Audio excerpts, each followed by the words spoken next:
el tipo de servidor público que tú podrías ser.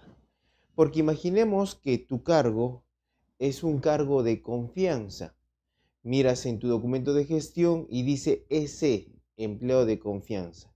Evidentemente, si te cortan el vínculo laboral, de esa manera culminaría tu relación laboral, impidiéndose tu reposición laboral. Pero también podría ser, ¿y qué pasa, doctor, que dicen que soy empleado de confianza, pero por principio de primacía de la realidad, yo no soy empleado de confianza? Entonces, esas situaciones hacen ver que en ese caso podría haber una desnaturalización de una relación laboral aparentemente temporal por una relación laboral a plazo indeterminado. Entonces, es por eso que es importante verificar una clasificación de los servidores públicos.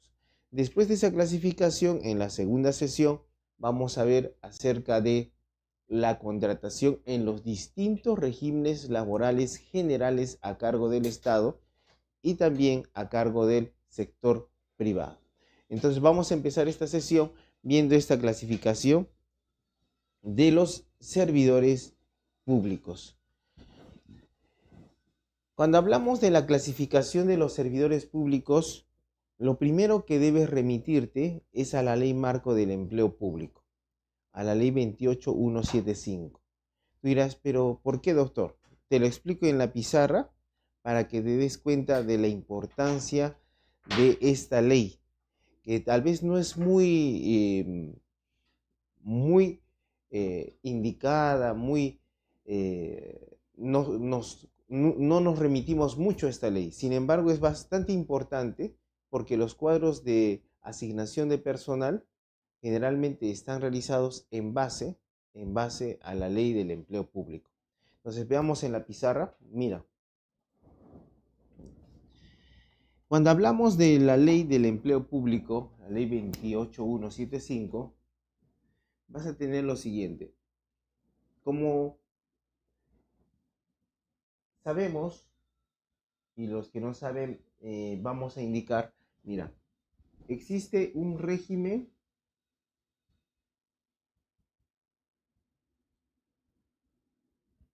laboral público. Ese régimen, así como dice régimen laboral público, está regulado por el decreto legislativo 276.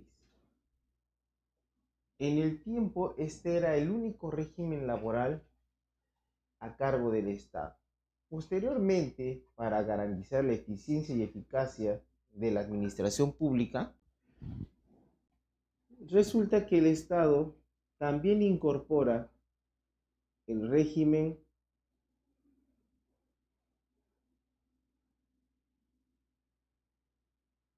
laboral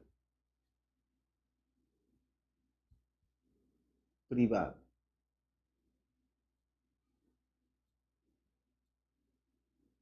Esto es decreto legislativo 728. Claro, hay un TUO que está en el decreto supremo 003-97-TR. Este régimen 728, indico, se incluye a los regímenes laborales del sector público, porque este régimen es el que corresponde al sector privado, el cual tiene como único régimen el decreto legislativo 728. Sin embargo, el Estado también asumió este régimen laboral. Después de esto, en el tiempo, aparece el régimen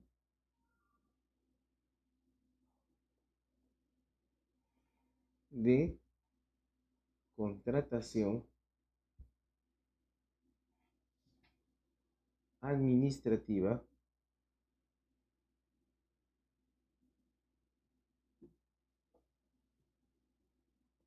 de servicios.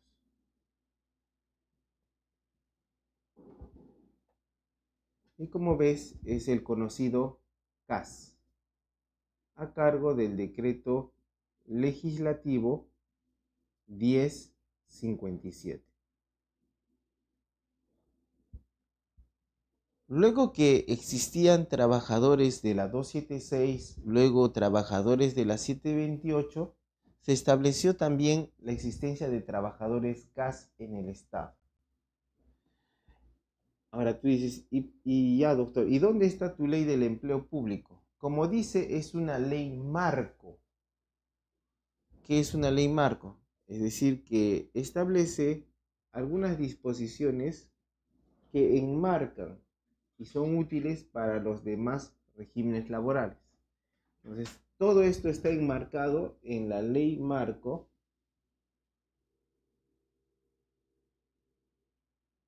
del empleo público.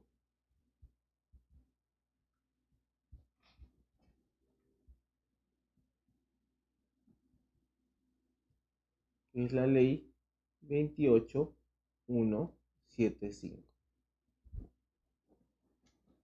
Esta es la ley marco del empleo público. Ahora, seguramente escuchaste decir, y doctor, ¿y la ley del servicio civil dónde ingresa en este cuadrito? Lo que sucede es que posteriormente aparece la ley 30.057, que es la ley del servicio civil.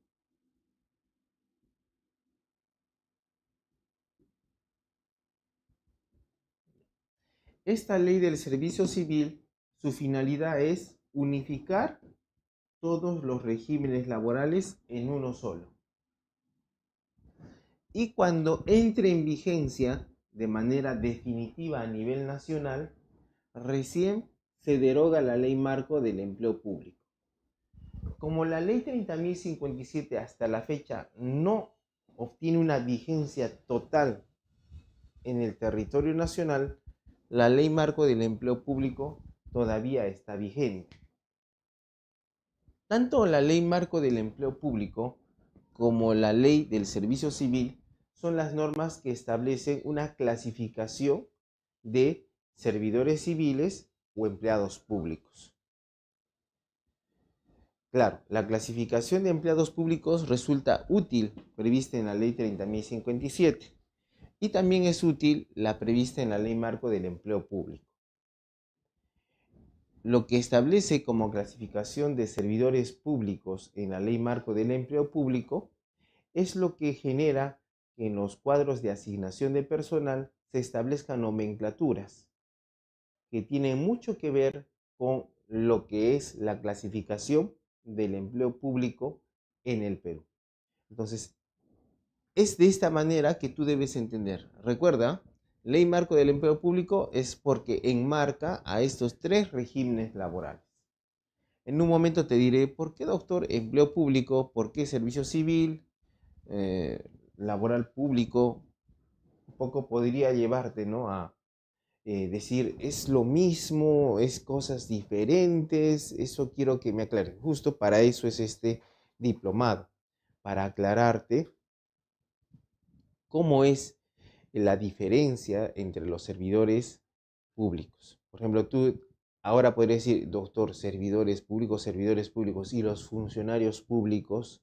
Bueno, en un momento vamos a aclarar qué es la nomenclatura que vamos a utilizar a lo largo de todo este diplomado para que tú te puedas dar cuenta de por qué uso una determinada terminología. O sea, no creas de que yo digo servidor público y es porque me estoy olvidando de los funcionarios públicos, sino es por alguna razón en especial. Entonces, esta es la razón por la cual vamos a empezar con la clasificación de los empleados públicos, pero en la ley marco del empleo público y después pasaremos a la ley 30.057. Entonces, veamos ahora nuestras diapositivas.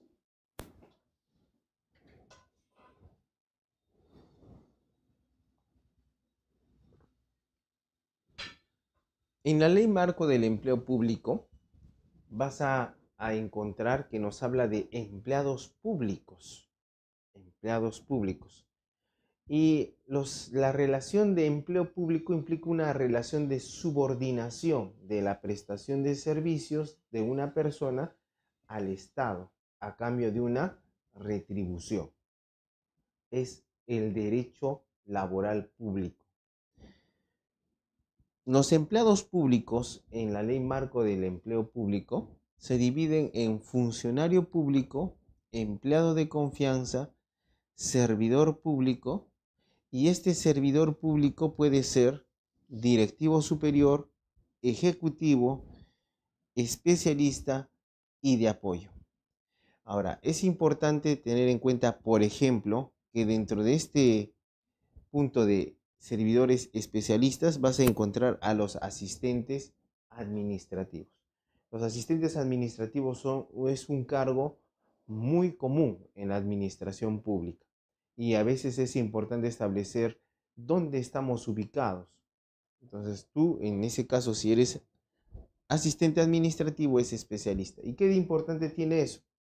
Que si eres especialista, eres servidor público. ¿Y qué de importante tiene eso? Que si es que estás en esta clasificación como servidor público y como especialista, tienes estabilidad laboral porque tus funciones son permanentes, salvo algunas circunstancias de necesidad transitoria o suplencia. Pero en ese caso no aplicamos el término confianza, porque asistente administrativo no implica confianza. Entonces, esto es la clasificación del empleo público según la ley 28175. Como puedes ver aquí, aparece la palabra funcionario, pero dentro de los empleados públicos.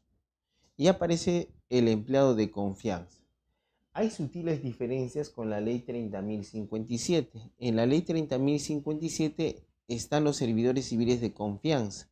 Pero esos servidores civiles de confianza pueden estar en grupos ocupacionales.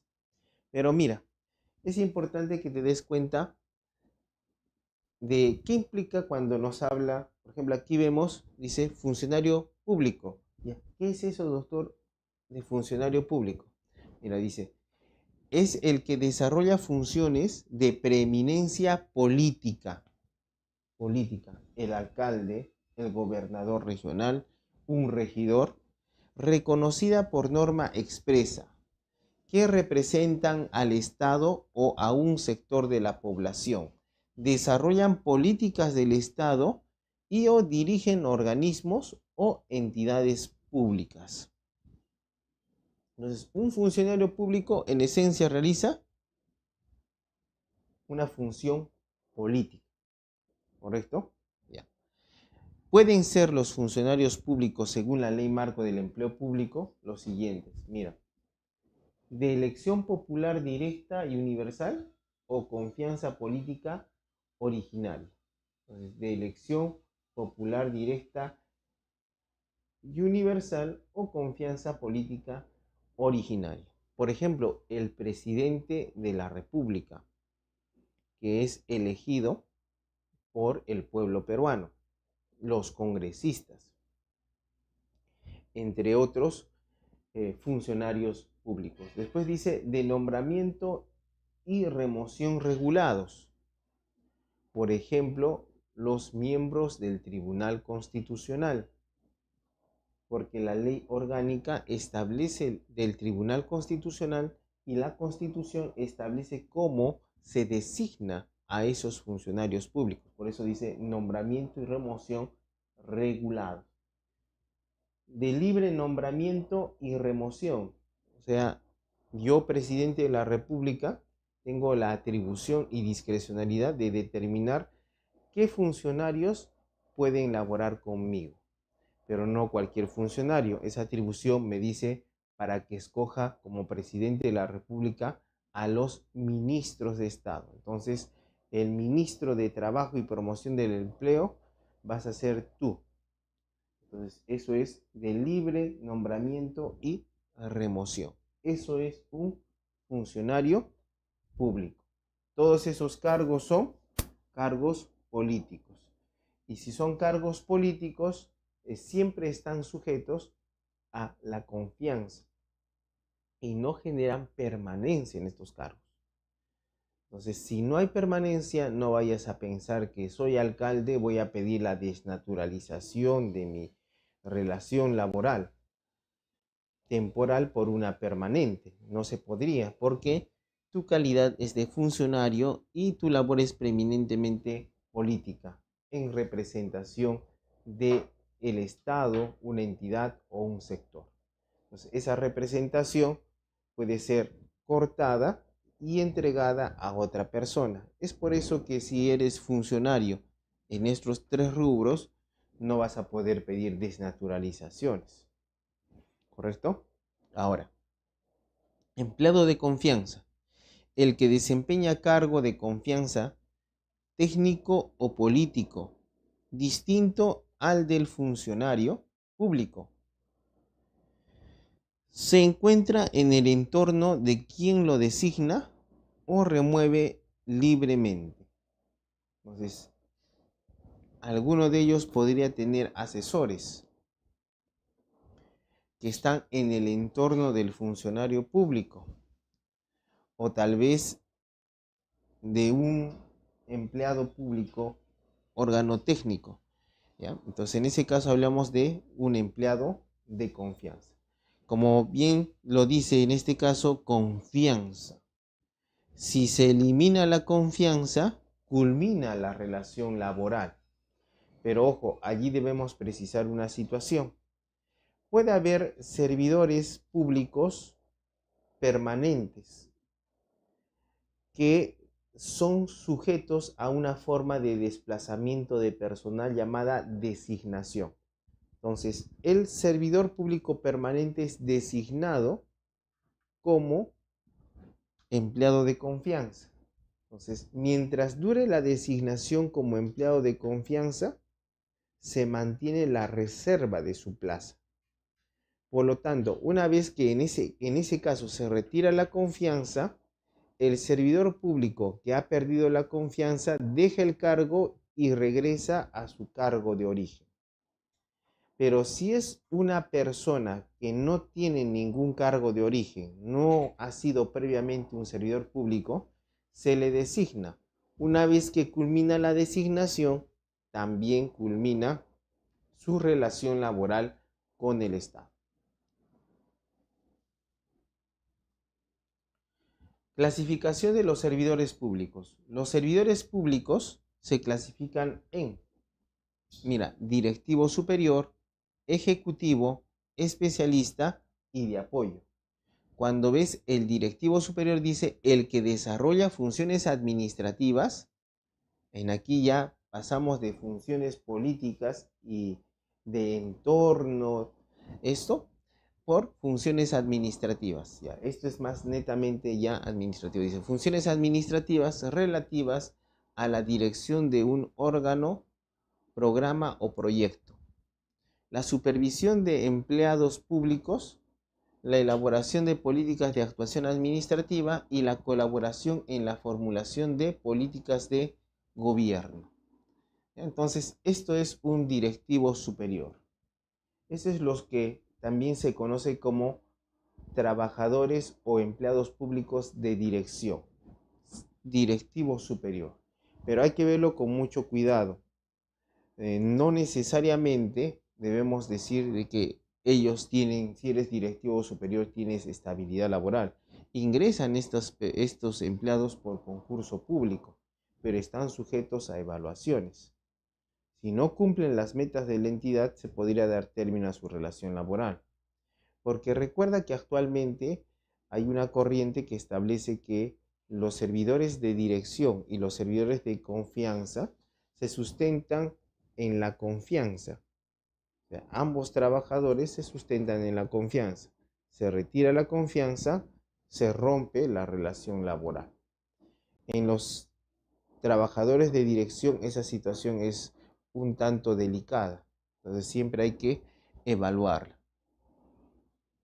Ejecutivo, el que desarrolla funciones administrativas, entendiéndose por ellas al ejercicio de autoridad, de atribuciones resolutivas, las de fe pública, asesoría legal preceptiva, supervisión, fiscalización, auditoría y en general aquellas que requieren la garantía de actuación administrativa objetiva, imparcial e independiente a las personas. Conforman un grupo ocupacional. Entonces, los servidores públicos ejecutivos, ellos conforman ya un grupo ocupacional.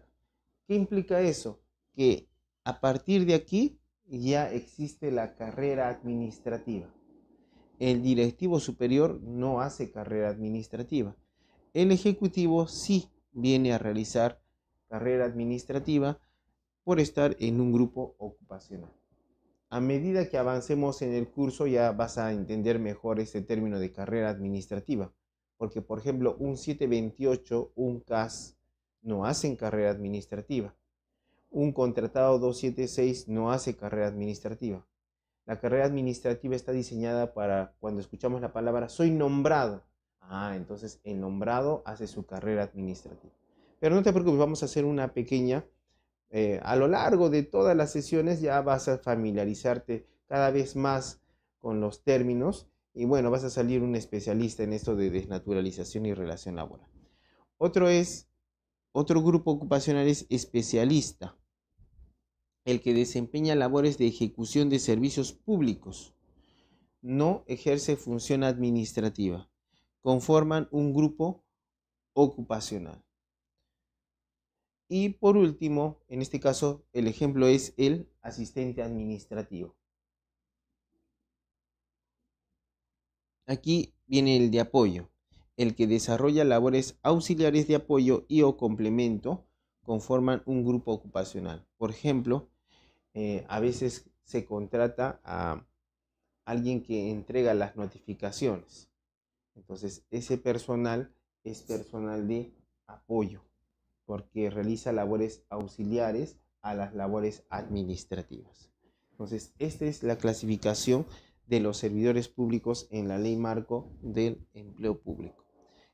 Antes de pasar, en este caso ya vamos a ir a la Ley 30.057, que es importante porque si bien no está vigente la Ley 30.057 en su totalidad, vas a darte cuenta que cuando vas al servir y sus directivas, las directivas del servir siempre tienden a repetir lo que indica la ley del servicio civil. Es por eso que indirectamente la ley del servicio civil poco a poco entra en vigencia. O sea, es una actividad administrativa tendiente ya a adecuarnos y a pensar conforme a la ley del servicio civil. ¿Por qué? Porque el sistema administrativo de recursos humanos o de gestión fiscal de los recursos humanos está o tiene como ente rector a la Autoridad Nacional del Servicio Civil, que es el servir, así le llaman, servir por las siglas, o sea, no es que nosotros le llamamos servir, en la misma ley de creación del servir, que es el del decreto legislativo 1023, allí habla Autoridad Nacional del Servicio Civil, siglas servir. Entonces, ese es el órgano encargado del sistema administrativo de gestión de recursos humanos del Estado. Entonces, veamos en la pizarra alguna terminología adicional antes de ver y ya incluirnos en la ley del servicio civil.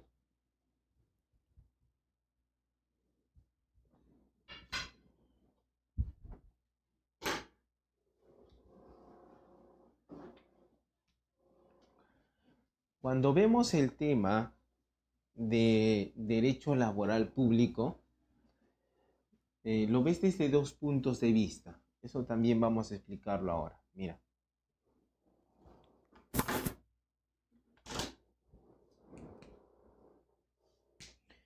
El término de derecho laboral público es un término que fue, ya venía dándose, pero es el Tribunal Constitucional el que en sus sentencias ya hablaba de un derecho laboral público.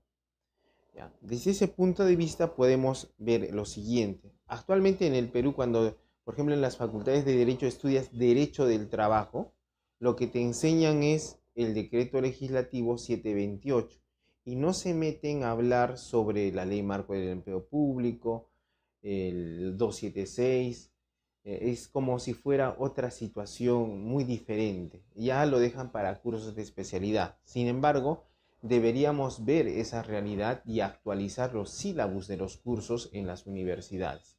¿Por qué te digo? Mira, vamos a ver primero desde el punto de vista de la laboralización del empleo público en el Perú. Estamos hablando de la laboralización del empleo público en el Perú, tenemos lo siguiente. Aquí ves el derecho del trabajo.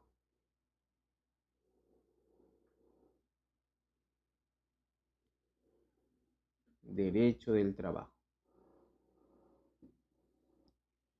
Cuando ves el derecho del trabajo, es el término más correcto. A veces hablamos derecho laboral, pero es un poco para llegar más a la gente. La gente más conoce coloquialmente como derecho laboral, pero el término técnico correcto es derecho del trabajo. Miras, pero ¿por qué no es lo mismo?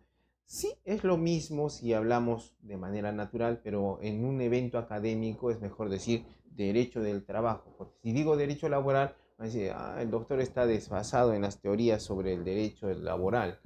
Bueno, pero a veces coloquialmente podemos decir derecho laboral, derecho del trabajo, no hay ningún problema. Pero ¿qué pasa? Cuando hablas de derecho laboral, te refieres más a los trabajadores que tienen una relación de subordinación. Pues sí, pero ese es el derecho del trabajo, doctor. Sí, pero te podría decir, está bien, pero ¿y qué de los trabajadores autónomos? Por ejemplo, los lustradores de zapatos. Ellos no están regulados por el derecho de trabajo. No, sí, hay sindicatos, doctora, todavía. Claro. ¿Quién nos va a regular? Tu derecho laboral, ya vemos que el término. Después puedes decir, y también los que hacen prácticas, modalidades formativas, ellos también no los incluimos porque ellos no tienen subordinación. No, doctora, también tendríamos que ver sus derechos. Entonces, como en cada caso, si te das cuenta, el que lustra los zapatos realiza una actividad, ¿no es cierto? Igual cualquier prestador de servicios subordinado realiza otra actividad. Y también vas a ver que el practicante realiza una actividad. Entonces, ¿qué implica? Tú dices actividad, actividad. Recuerdas que en física ponen la W trabajo, ¿no? ¿Por qué le ponen W? Porque es work.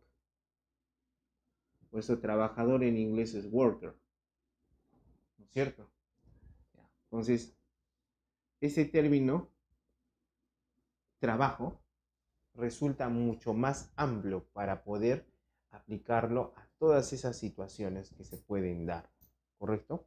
Ya, entonces, este derecho del trabajo, estamos hablando en el Perú, se de repente ha sufrido una división. Entonces vemos el derecho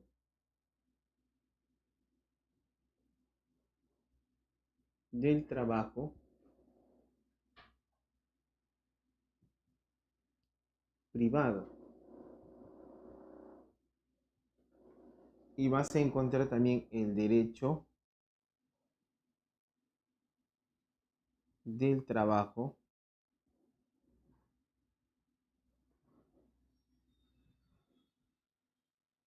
público.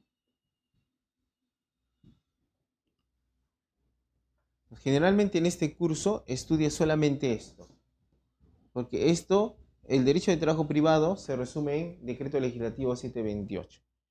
Pues lo que pasa es de que a veces es extenso, porque si te has dado cuenta, el derecho del trabajo público, ¿qué implicaría? Tienes que estudiar el 728, esto, el 276, el CAS, la Ley Marco del Empleo Público y la Ley del Servicio Civil. 5 leyes. Entonces allí ya un poco ya dices, implica mayor especialidad. Pero igual debería informarse al estudiante que esto es la realidad peruana. O sea, no es que, recuerda que la teoría es una descripción ordenada de la realidad. Si nuestra realidad ha avanzado tanto, nuestro derecho del trabajo también tiene que evolucionar. Ahora mira, Este derecho del trabajo privado también se divide en dos. Derecho individual del trabajo y derecho colectivo del trabajo.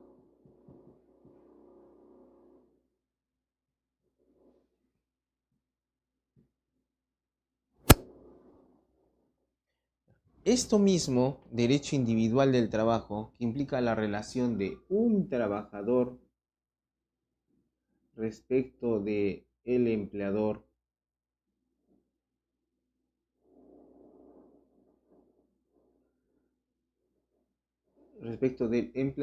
un trabajador respecto del empleador es lo que llamamos derecho individual del trabajo.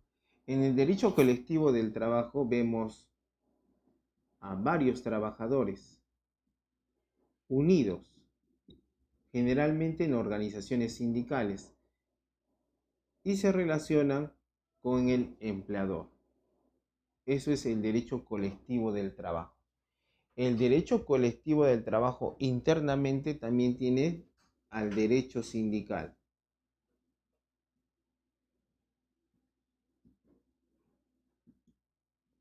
Es decir, un derecho exclusivo que analiza a los o a las organizaciones sindicales.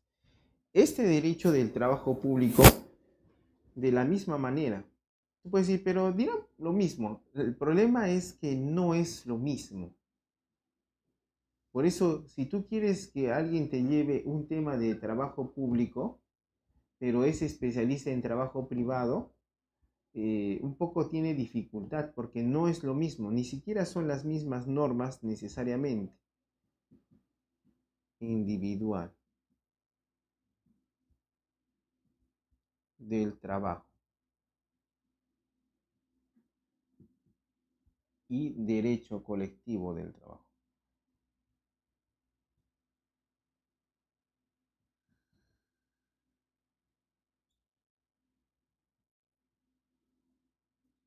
Ya. Entonces, tú vas a decir, ya doctor, entonces, ¿cuál es la diferencia? Como te dije, aquí, derecho individual del trabajo, decreto legislativo 728. Derecho individual del trabajo, 276, 728, CAS y ley 30.057. Ah, todo eso, sí. En este caso vas a ver todo eso. Aquí, doctor, y el derecho colectivo del trabajo, la ley de relaciones colectivas del trabajo, que tiene su TUO. Y en este caso, recientemente aprobada, bueno, no tan reciente, ya ha estado unos años, es la ley 31188. Entonces tiene su diferente regulación. Entonces, por ejemplo, la negociación colectiva en el sector privado es sustancialmente, no es tan, gozan de instituciones comunes, pero es diferente que el derecho colectivo, la negociación colectiva en el sector público. Ahora, inclusive en el Perú vas a encontrar una tercera rama aquí. Entonces, derecho procesal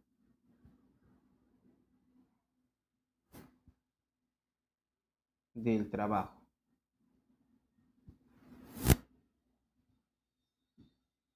Entonces tú dirás, y lo que sucede que en las facultades cuando tú ves derecho procesal del trabajo, lo que te enseñan es la nueva ley procesal del trabajo, la ley 29497, la nueva ley procesal del trabajo.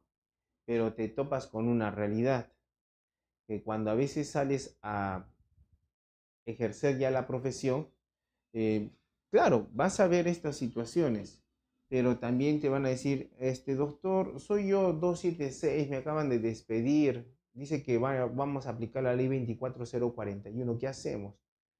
Entonces, en ese caso, tú tal vez vas a decir, hay que aplicar la ley procesal de trabajo. El juez va a agarrar y te va a decir, incompetente, se deriva al juez competente. ¿Qué pasó? Es que allí te vas dando cuenta que el derecho procesal en el Perú también se ha extendido, no se limita a la ley de procesal del trabajo, sino que también se extiende a la ley 27584, que es la ley que regula el contencioso administrativo. Pero allí te das con otra sorpresa. Cuando lees esta ley, en ninguna parte habla del contencioso administrativo laboral. Pero el contencioso administrativo laboral es una realidad. Porque el 276, el CAS, se van al contencioso administrativo laboral. El 728 se va a la nueva ley procesal de trabajo. Después de eso todavía encuentras una rama más. Derecho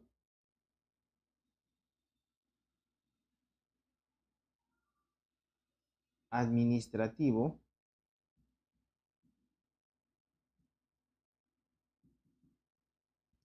del trabajo.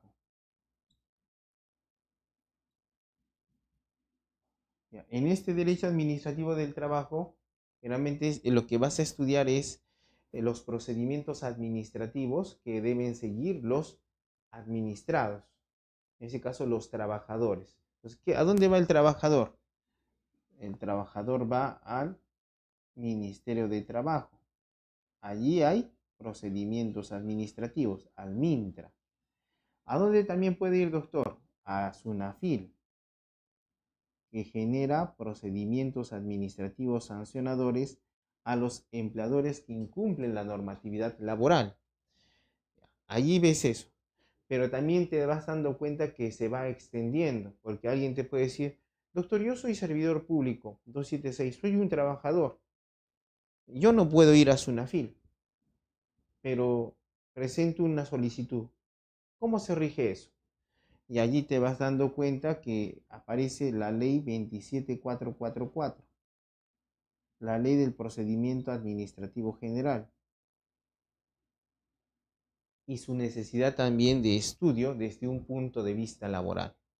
Cuando tú llevas a veces cursos de derecho del trabajo y eres servidor 276, esperas que te hablen, ¿no?, de esas situaciones, pero solamente te hablan de generalmente del trabajo privado y a veces de manera tangencial tocan el régimen laboral público.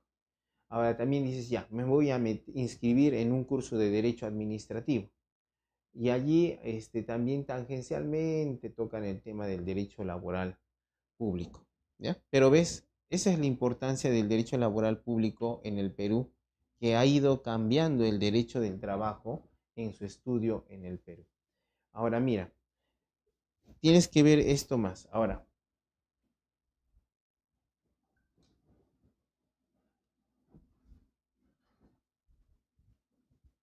cuando miras esto del derecho del trabajo, ya que te has ubicado, dije, esta es la primera versión, la laboralización del derecho del trabajo público.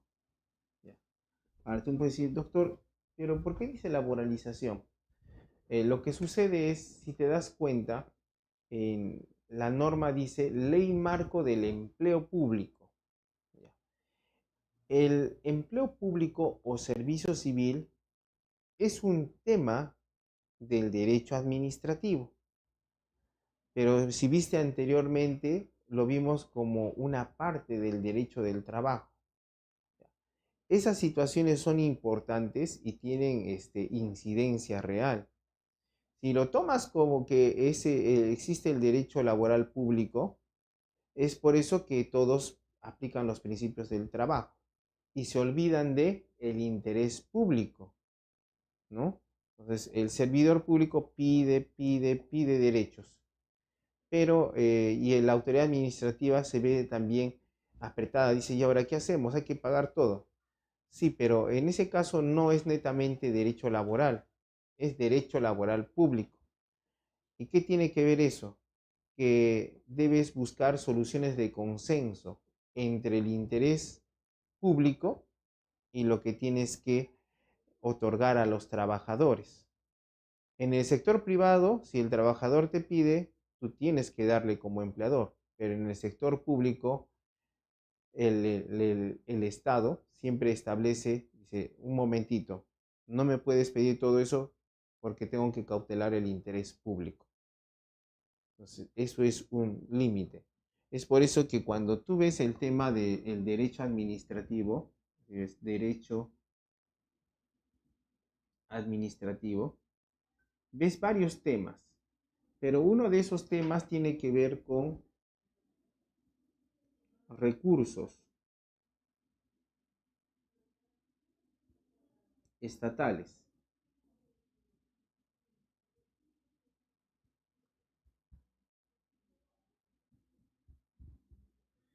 Y estos recursos estatales se dividen en dos: recursos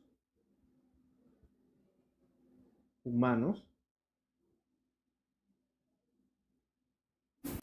y recursos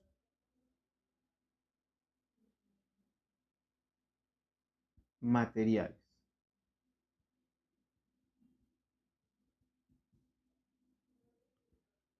Recuerda que estos recursos estatales que implican humanos y materiales, ¿para qué son? Para el interés público.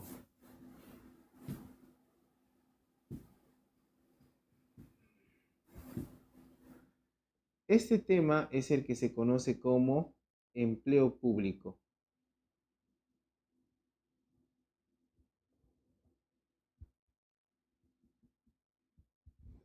También se le ha denominado servicio civil. En este caso, servicio civil es para diferenciarlo del servicio militar. Desde mi punto de vista, es mejor empleo público, ¿no? Entonces, eso es lo que vas a ver en estos supuestos. Ahora, vayamos a nuestras diapositivas. Vamos a borrar primero esto. Recuerda que ya eso está en vídeo, no te preocupes, ahí lo puedes retroceder y puedes tener en cuenta eso que estamos diciendo. Ya, vamos a las diapositivas.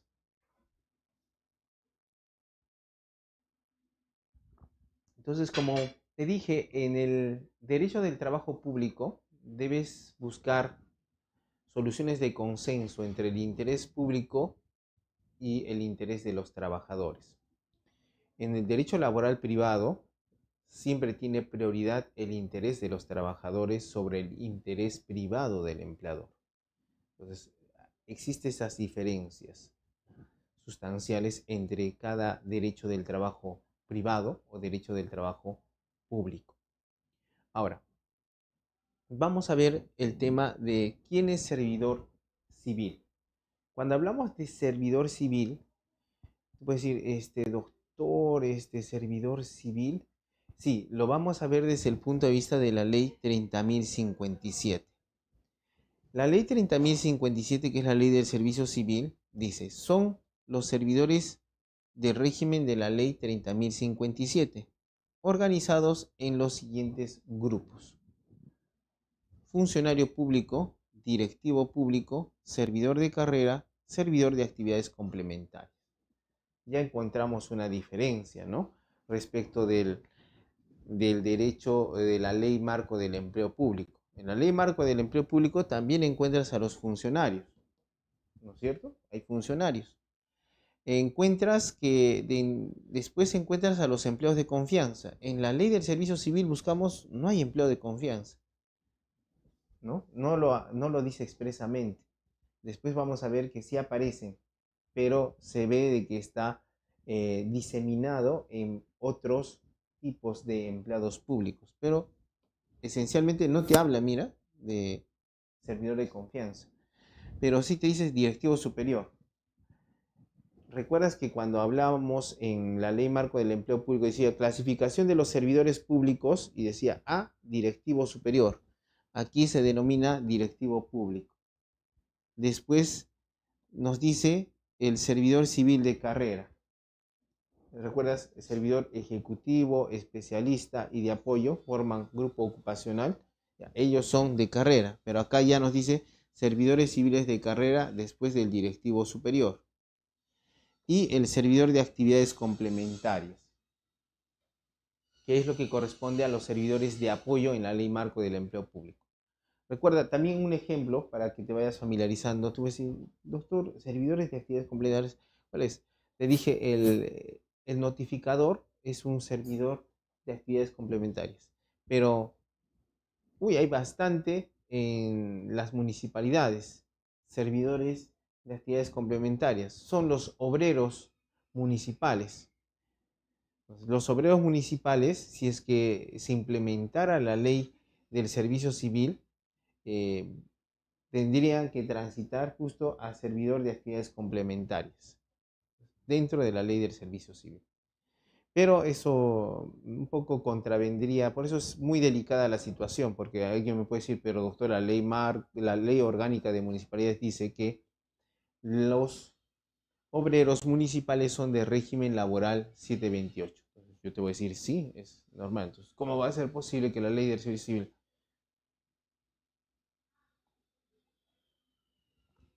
Bueno, podría ser posible porque para que se implemente, todavía no, ninguna municipalidad a nivel nacional ha implementado la ley del servicio civil.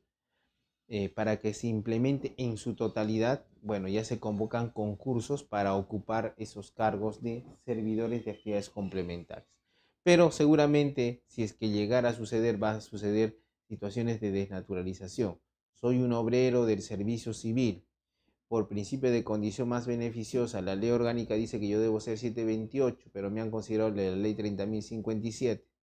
Pase al 728 por serle más favorable. Tal vez, depende. ¿Ya? Entonces, eso es lo que está sucediendo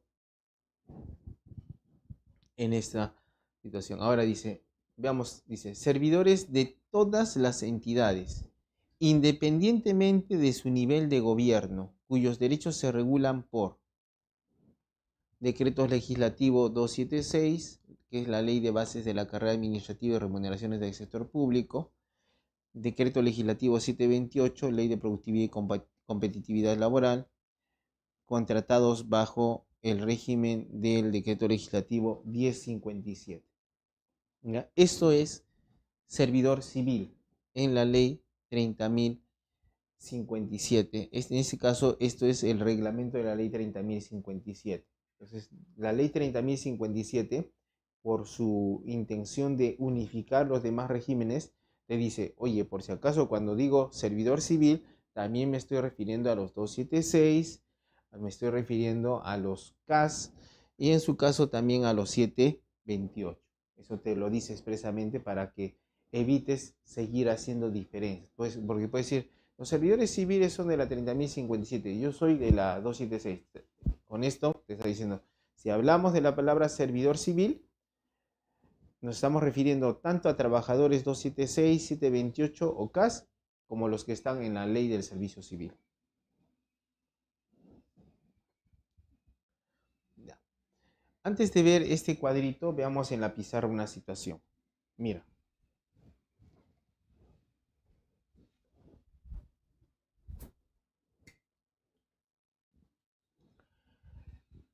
Cuando tocamos el tema de, tú puedes decir, doctor, usted habla servidores públicos, servidores públicos. ¿Ya? ¿Por qué yo hago uso de ese término? Servidor,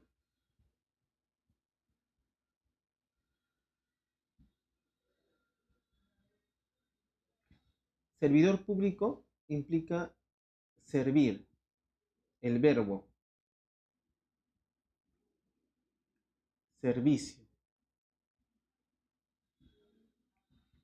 ¿A quién? A la colectividad.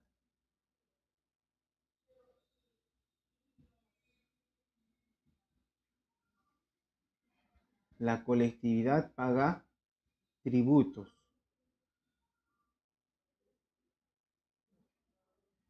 que recolecta el Estado.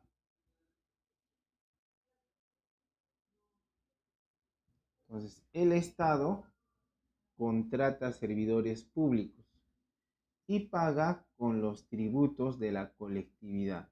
Es por eso que un servidor público está al servicio de quién? De la colectividad. Entonces, todo servidor público, su remuneración viene del Estado, a partir de los tributos de la colectividad. Y es por eso correcto cuando le dice, a veces una persona se siente molesta por un mal servicio en la administración pública y le dice al servidor que está allí, yo pago tu remuneración. Y bueno, a veces es despectivo, pero si lo vemos teóricamente, es una realidad. Sí pagan tu remuneración, porque cuando vamos a comprar y nos cobran IGB, estamos pagando un tributo y por lo tanto estás pagando en cierta forma la remuneración del servidor público. Y por eso el servidor público no es su empleador estrictamente el Estado. El empleador es quien le paga. ¿Quién te paga? La colectividad. ¿Por qué? Porque yo pago mis impuestos, mis tributos. ¿Ya? Entonces, eso es lo que vas a ver. Ahora, este término de servidor público también eh, en algunas partes se utiliza funcionario,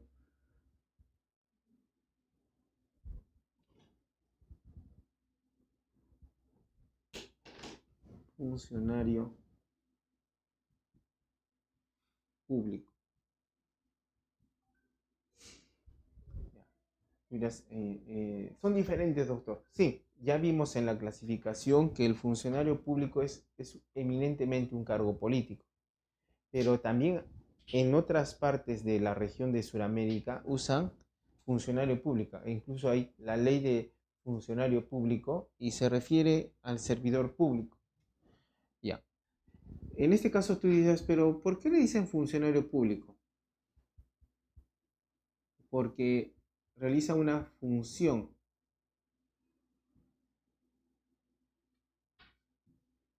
pública.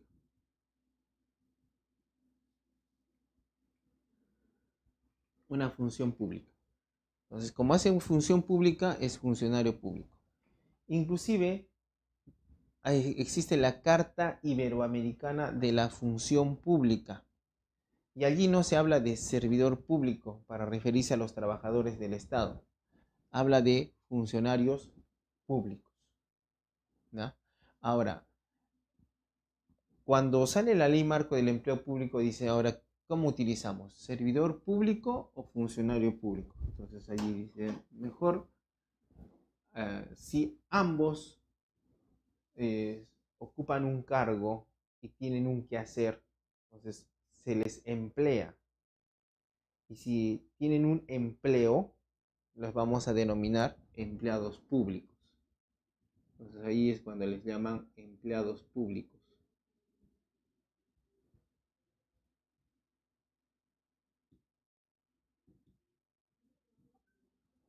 En sí, podrías decir, pero doctor, ¿puedo utilizarlo como sinónimos? Claro, puedes decir servidores públicos, empleados públicos, funcionarios públicos. Pero a veces no usamos mucho como sinónimo funcionario público, pese a que también es un sinónimo, sino porque decimos funcionario público, doctor, es un cargo de político. Y esa persona, el que me atiende en mesa de partes, no es un cargo político. Y también empleado público. Pero empleado público es para un poco engloba que hables del servidor público que realiza funciones administrativas y del funcionario público que generalmente conocemos realiza funciones políticas. ¿Correcto? Ya, ahora, si es que vamos a ver el tema del empleo público, entonces aquí está el empleo público, seguramente vas a escuchar, doctor, yo he escuchado, dice, yo soy nombrado. Allí aparece el término trabajadores,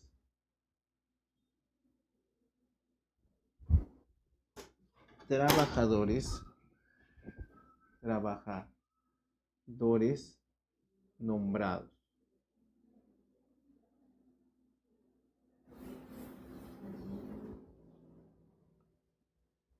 ¿Ya? Después dice, yo soy doctor, un contratado. Ya. Trabajador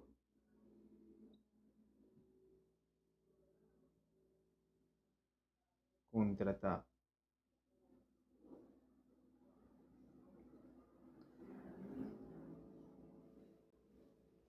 Ya, en este caso, esta terminología de nombrados y contratados, en específico, lo encontramos en el decreto legislativo 276. Allí vamos a encontrar esta nomenclatura. Ya. Estos trabajadores nombrados son los únicos que realizan carrera administrativa. Son los únicos que realizan carrera administrativa. En el caso de los 728 solo se usa el término de trabajadores y generalmente no se usa el término de servidor público, porque ese término de servidor público también lo encuentras en la 276, por eso algunos dicen también dentro de este término de la 276 usa más el término de servidor público. Y en la ley 276 se hace diferencia con el trabajador, bueno, los funcionarios, ¿ya? Pero acá dice servidor público. Ahora, cuando ves en el decreto legislativo 728, el término clave es trabajador.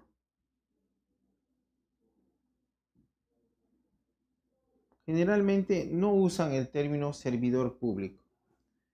Inclusive en algunas sentencias del Tribunal Constitucional se llama trabajador estatal.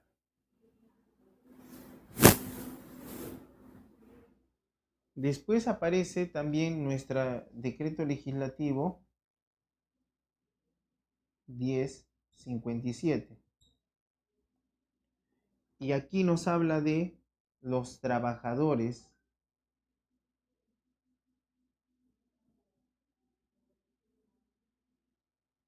CAS, contrato administrativo de servicios. Inclusive actualmente ahora soy un CAS permanente, doctor, dicen, CAS permanente. Algunos dicen, doctor, yo soy un CAS temporal.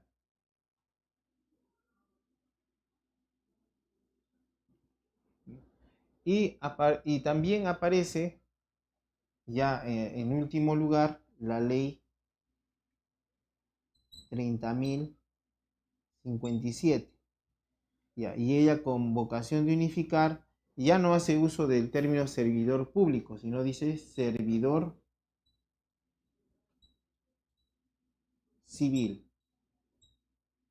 En ese caso es para diferenciar, el término civil es para diferenciarlo del servicio militar. Entonces es para diferenciar del servicio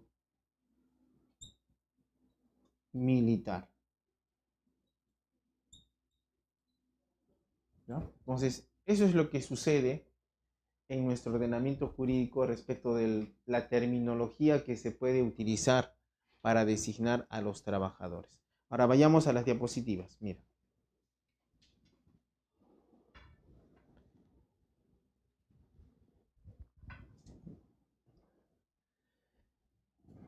Como te dije, el 276, 728, el CAS y la ley 30.057 son regímenes laborales generales a cargo del Estado.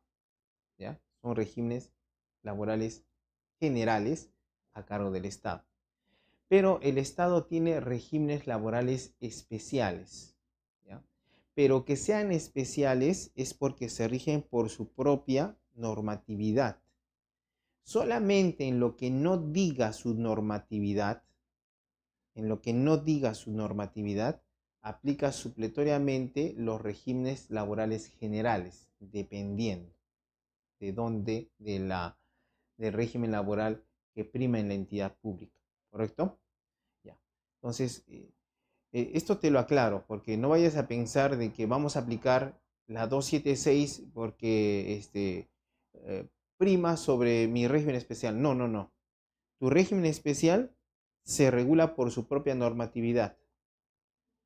Pero está contraviniendo a la 276. No interesa.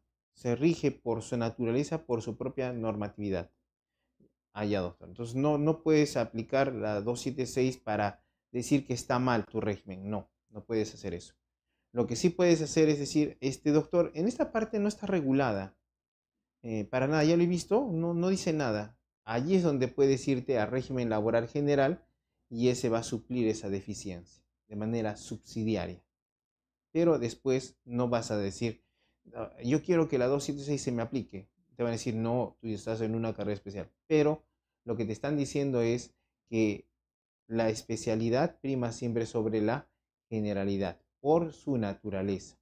Entonces, en el Estado, en el régimen laboral privado, vas a encontrar también trabajadores de regímenes especiales, amas de casa, portuarios, entre otros tipos de trabajadores. De la misma manera, pero un poco más enumerada, encontramos en el sector público.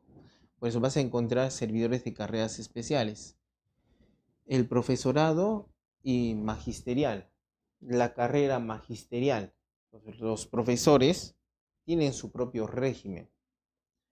Ese régimen les es aplicable. Es bastante diseñado, tiene inclusive su propio procedimiento administrativo disciplinario, ¿ya? Sus propios beneficios sociales. Entonces es interesante este régimen profesorado y magisterial.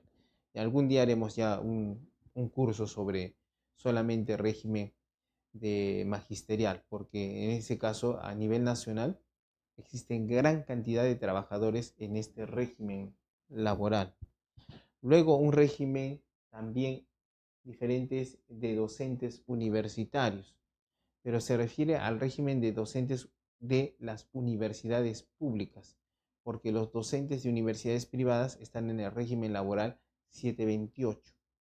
¿Ya? Pero en sí los docentes universitarios, ya sea de la universidad privada o la universidad pública, se regulan por la ley universitaria. Después vas a encontrar los profesionales de la salud. Los profesionales de la salud tienen su ley de profesionales de la salud, pero dentro de la ley de profesionales de la salud vas a encontrar cuáles son los profesionales de la salud. Entonces ahí vas a encontrar los obstetras, médicos, vas a encontrar también odontólogos y bueno, tú puedes decir, ¿y qué importante tiene eso, doctor? Que sucede que en el país existe una ley del trabajo médico que regula la labor del médico. O sea, aparte que se toma como una carrera especial los profesionales de la salud, tienen su propia ley, igual la ley de obstetrices, la ley de enfermeras, tienen sus propios normatividad. Asistenciales de la salud, también, en ese caso los técnicos y auxiliares asistenciales de salud, que no son profesionales de la salud, son técnicos o auxiliares. Los magistrados, es decir, los jueces también son una carrera especial, hacen carrera judicial, tienen su propio régimen para permanecer en los cargos vía ratificación. Eso también es una situación especial que se da en la administración pública. Y al lado de los jueces vas a encontrar a los fiscales, que tienen la ley de carrera fiscal, también tienen su propio régimen. Diplomáticos, también tienen su propio régimen. Los servidores penitenciarios y los militares y policías también tienen sus propios regímenes laborales. Lo que vamos a indicar en lo que no diga su régimen específicamente, lo que vayamos a ver en todo el curso, si su régimen específicamente no lo dice, allí aplican lo que vamos a decir en este curso. O sea, no vayas a pensar, entonces nos están excluyendo. No, más bien te estoy explicando, porque también se puede dar formas. En este caso, por ejemplo, puede darse de que estás como a los médicos, por ejemplo. El, el médico dice, sí, doctor, me acaban de sacar de mi puesto de trabajo. Listo. ¿Cuánto tiempo has laborado? Un año y medio, doctor. Correcto. Tu cargo médico, ¿en qué área? Anestesiología, doctor. Perfecto. ¿En qué hospital? En un hospital público, doctor. Perfecto. Entonces vamos a aplicar la ley 24041 y vamos a pedir tu desnaturalización. para que logres tu reposición laboral. ¿Ves? Entonces sí es aplicable, no vayas a pensar que no es aplicable lo que vamos a decir en las próximas sesiones. Pero siempre hay que estar atento porque puede haber alguna diferencia pequeñita en la atención al régimen laboral especial, pero generalmente no lo hay. ¿Ya? ¿Correcto? Entonces veamos.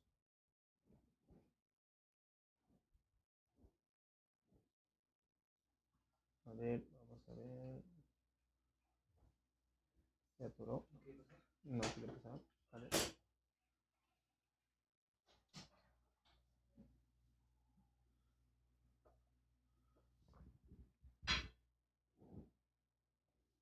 Creo que ya, ¿no? A ver.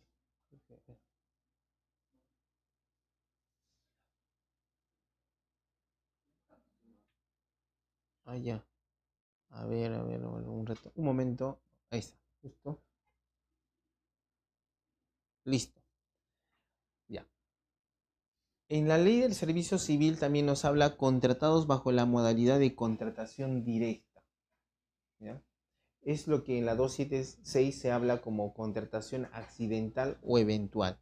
Dice, la contratación directa procede para contratar servidores de confianza, servidores por suplencia, por progresión en la carrera y por periodo máximo de 6 meses no renovables mientras se realice el concurso público para casos debidamente justificados. Servidores para los casos de suspensión, servidores por incremento extraordinario y temporal de actividades en donde se encuentra comprendido el inicio de nueva actividad o el incremento de las ya existentes. Entonces, en este caso nos está hablando de los tres supuestos sustanciales de temporalidad. 1. Necesidad transitoria. 2. Confianza. Y 3. Suplencia. Esos son los tres supuestos de temporalidad de una contratación en la administración pública. Tú puedes decir, pero doctor, eso es lo que dicen para los CAS.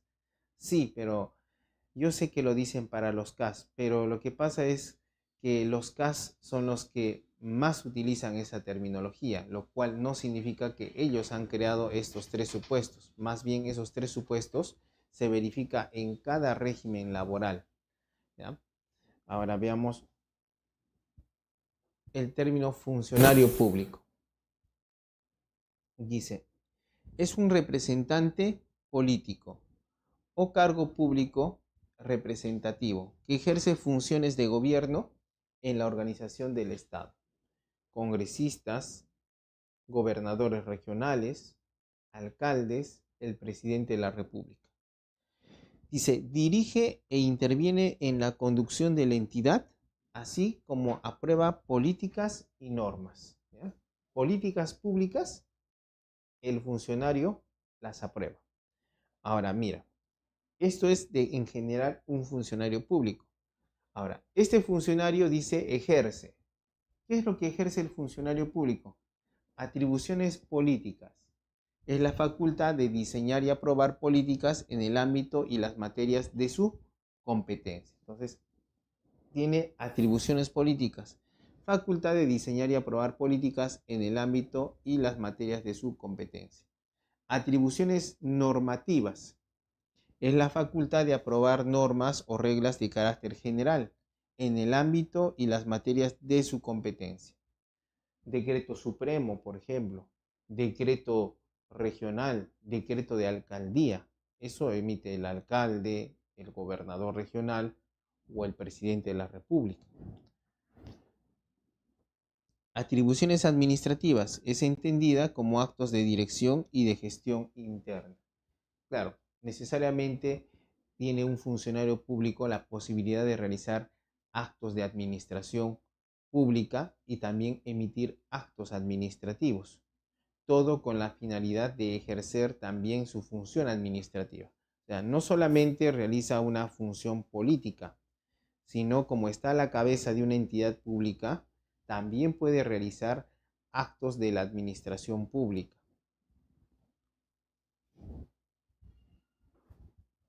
Ahora, estos funcionarios públicos se clasifican en funcionario público de elección popular, directa y universal. funcionario público de designación o remoción regulada y el funcionario público de libre designación y remoción. Es la misma clasificación que hemos podido observar en la Ley Marco del Empleo Público, se repite en la Ley del Servicio Civil. Es que, por naturaleza, un funcionario público siempre se va a dividir en esos tres: de elección popular, de designación y remoción regulada y de libre designación y remoción. Veamos ahora cada caso en particular. Dice: funcionario público de elección popular directa y universal. ¿Qué dice? Mira, dice: es el elegido mediante elección popular directa y universal como consecuencia de un proceso electoral conducido por la autoridad competente para tal fin. Esos son los funcionarios de elección popular.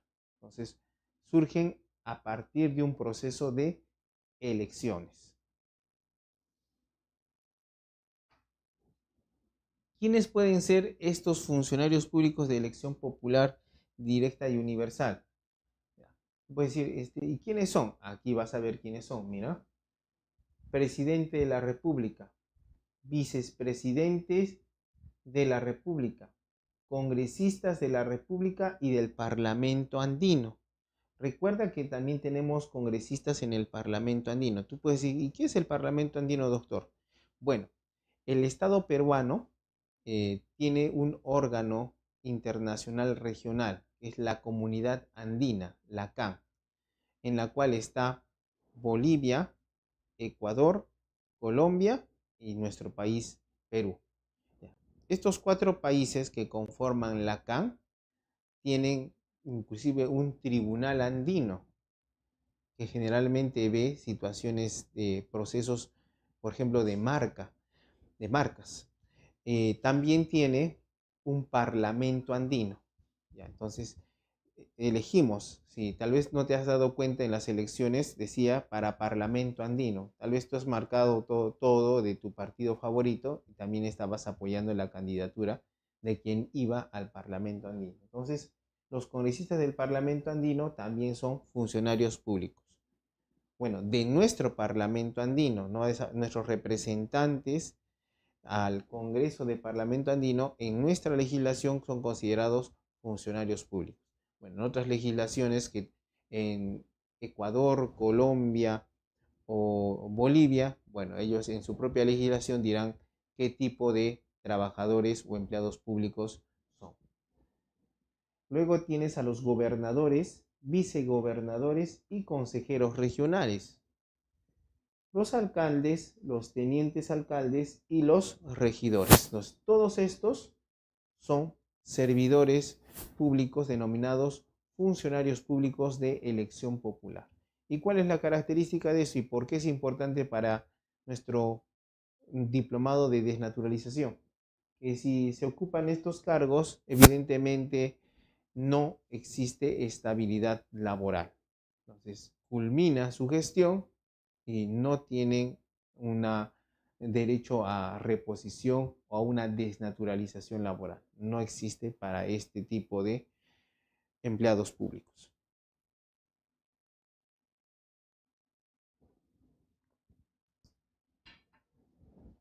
Ahora, funcionarios públicos de designación o remoción regulada.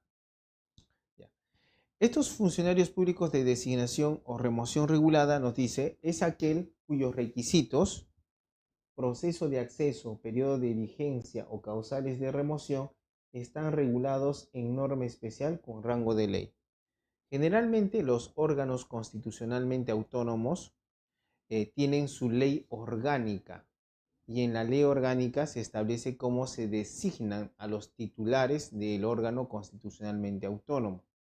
Esos son los servidores a los que denominas funcionarios de designación y remoción regulados. Ley orgánica del Tribunal Constitucional, por ejemplo. Ahora mira, ¿quiénes son este tipo de funcionarios?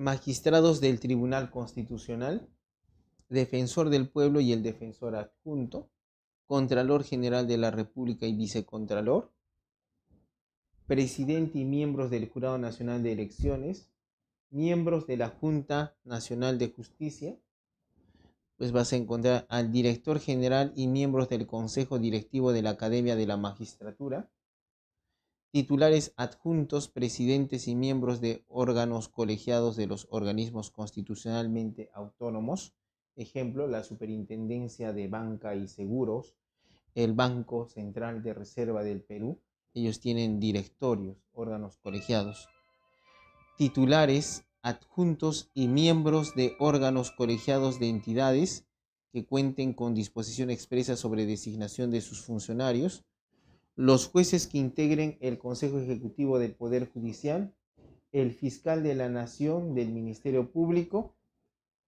el presidente de la Corte Suprema, rectores y vicerrectores de las universidades públicas, titulares adjuntos, presidente y miembros del Consejo Directivo de los organismos técnicos especializados y reguladores y tribunales administrativos.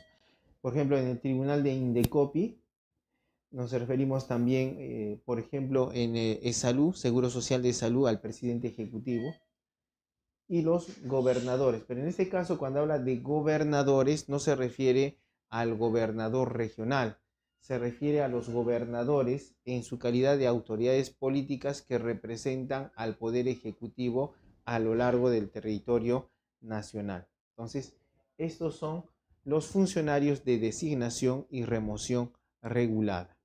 ¿Ya? Entonces, tampoco estos empleados públicos no tienen estabilidad laboral. No podrían desnaturalizar a una relación laboral permanente. ¿Ya? No van a poder desnaturalizar a una relación laboral permanente. Ahora, veamos el funcionario público de libre designación y remoción. ¿Qué nos dice? Nos dice, es aquel cuyo acceso al servicio civil se realiza por libre decisión del funcionario público que lo designa, basada en la confianza para realizar funciones de naturaleza política, normativa o administrativa. Ahora tú dirás, ejemplos, doctor. Tranquilo, aquí viene el ejemplo. Son funcionarios públicos de libre designación y remoción. ¿Quiénes? Los ministros del Estado, el ministro de Cultura, el ministro de Agricultura. Ellos son funcionarios de libre designación y remoción. Los viceministros, después los secretarios generales de ministerios, secretario general del despacho presidencial y aquellos que por ley expresa tengan igual jerarquía. Titulares adjuntos, presidentes y miembros de los órganos colegiados de libre designación y remoción. Por ejemplo, estamos hablando de, por ejemplo, un comité de selección permanente dentro de una entidad pública. Bueno, no vas a poder decir que vas a ser siempre parte de este comité y allí te tienen que nombrar o contratar permanentemente, no necesariamente, porque en allí estás como funcionario. Gerente general del gobierno regional y el gerente municipal. ¿Ves? Entonces, el gerente general del gobierno regional y el gerente municipal son funcionarios de libre designación y remoción.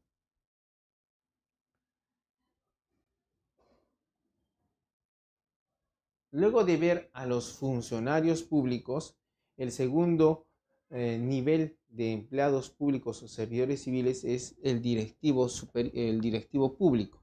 En la ley marco del empleo público se llama directivo superior.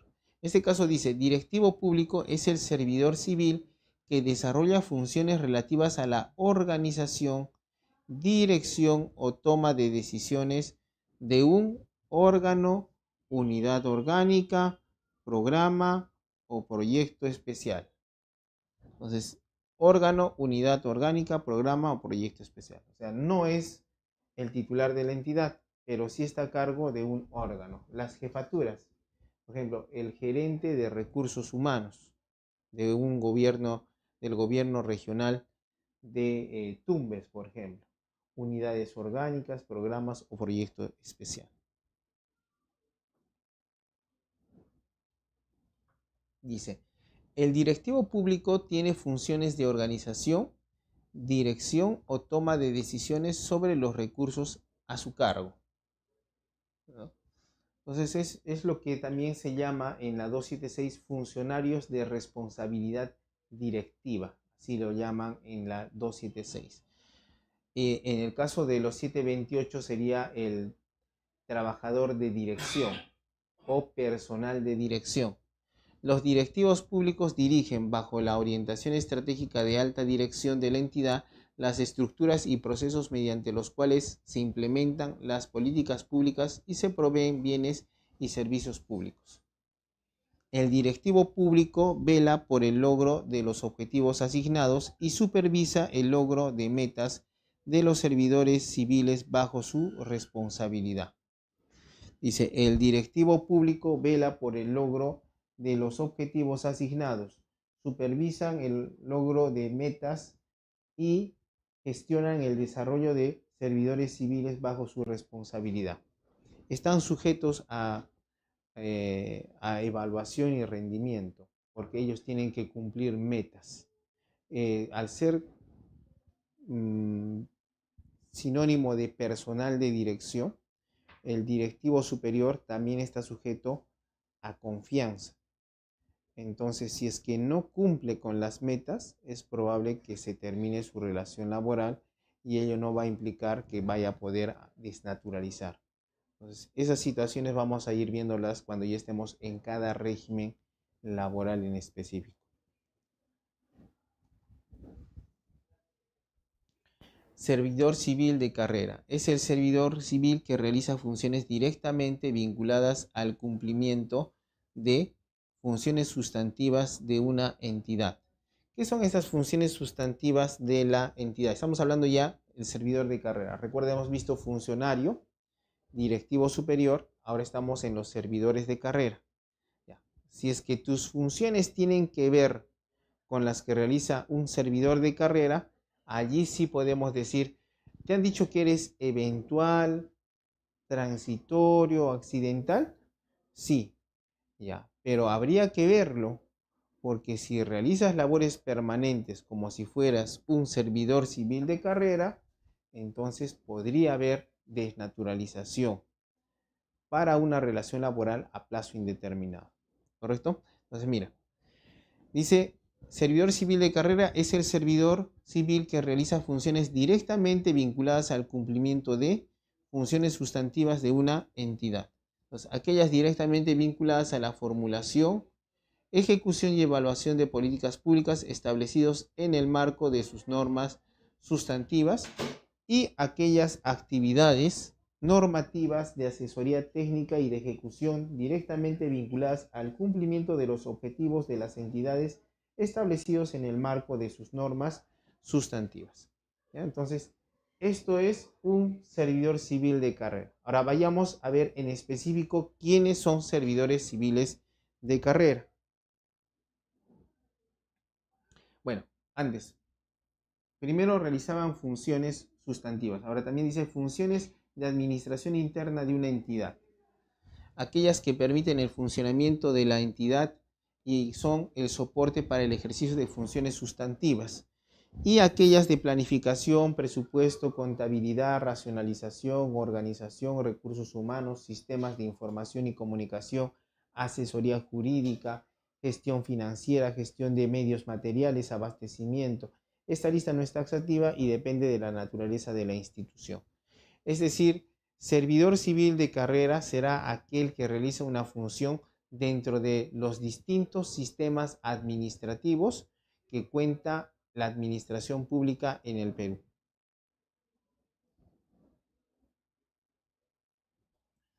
Dice, el servidor civil de carrera realiza actividades directamente vinculadas al cumplimiento de las funciones sustantivas y de administración interna de una entidad pública en el ejercicio de una función administrativa, la prestación de servicios públicos y la gestión institucional.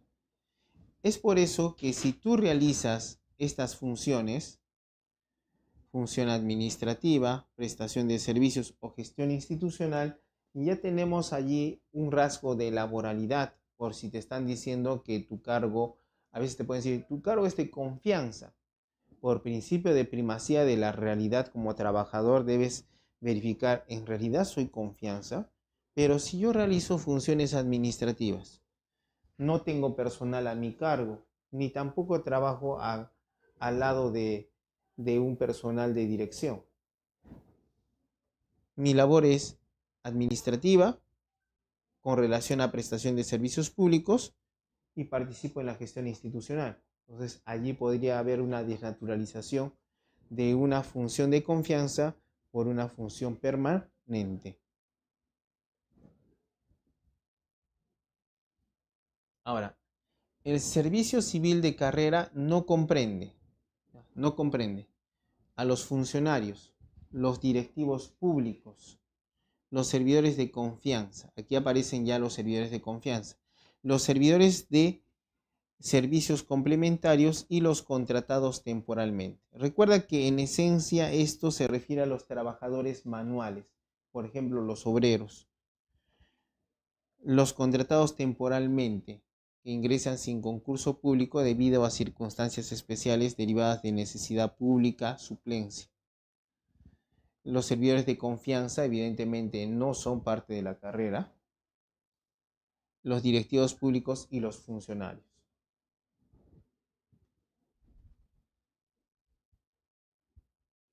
Servidores de actividades complementarias. Pues aquí encuentras al servidor de actividades complementarias, que como te dije son los trabajadores manuales en la administración pública.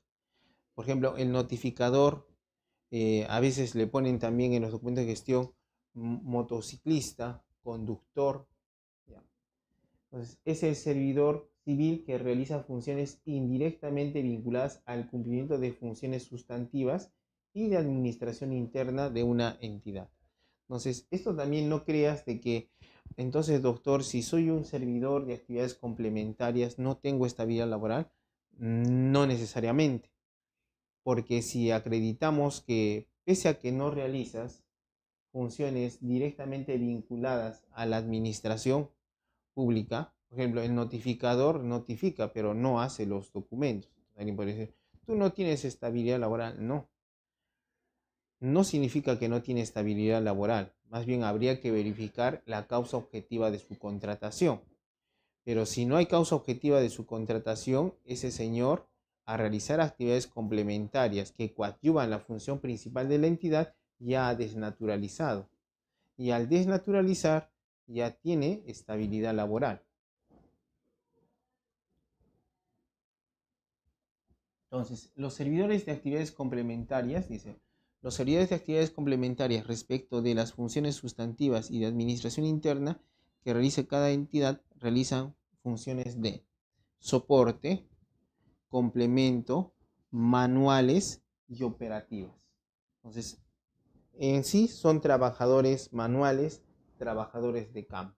No creas también que esto es tan fácil de establecer. Por ejemplo, vemos el caso de los fiscalizadores municipales.